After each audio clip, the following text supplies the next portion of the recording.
Friends, मैं Vipin Sharma ethical advisory में आपका स्वागत करता हूं। आज का टॉपिक है कि भी आपको मोबाइल सिलेक्शन के टाइम पे आपको ये चीज़ का ध्यान रखना चाहिए कि भी हम जो मनी उसमें इन्वेस्ट कर रहे हैं क्या वो वर्थफुल है। मोस्ट ऑफ द टाइम्स क्या होता है कि आजकल की जनरेशन के लोग जो हैं इन्वेस्टमेंट करते हैं सिर्फ दिखावे के लिए कि भी आप लाख 1.5 लाख की डिवाइस खरीद ली, एप्पल में इन्वेस्ट कर दिया, सब कुछ है। बट आपको अपने सैलरी के प्रोपोर्शनेटली इन्वेस्ट करना चाहिए। आपको ये देखना चाहिए कि भाई क्या हम वैल्यू इन्वेस्टिंग कर रहे हैं। अगर हमारी सैलरी कम है और हम बहुत महंगा मोबाइल ले रहे हैं, ईएमआई पे ले रहे हैं, तो हम ऑन कंट्रेरी कर क्या रहे हैं, हम एक लाइबिलिटी अपने सर बांध रहे हैं। इंस्टेड ऑफ दैट आप एक वैल्यू मोबाइल खरीदिए जो कि प्रोपोर्शनेटली आपकी सारी रिक्वायरमेंट्स पूरी कर रहा है, और साथ में जो पैसा आप एक्स्ट्रा इन्वेस्ट करते किसी ओवर वैल्यूड मोबाइल में, क्योंकि अल्टीमेटली 2 से 3 साल में, 4 साल में हर टेक्नोलॉजी पुरानी होनी ही होनी है।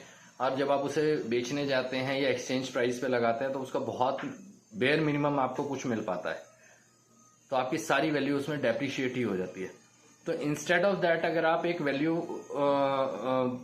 मोबाइल खरीदते हैं जिसका सारे पर्पस सॉल्व कर रहा है और एक जेन्युइन प्राइस में आपको मिल रहा है, तो आप एक फेयर वैल्यू प्राइस का अगर कोई मोबाइल परचेज कर रहे हैं तो जो बैलेंस अमाउंट आप ईएमआई के तौर पे देना चाह रहे थे, इंस्टेड ऑफ दैट आप उसे सिप के थ्रू आप किसी इन्वेस्टमेंट टूल में इन्वेस्ट कीजिए।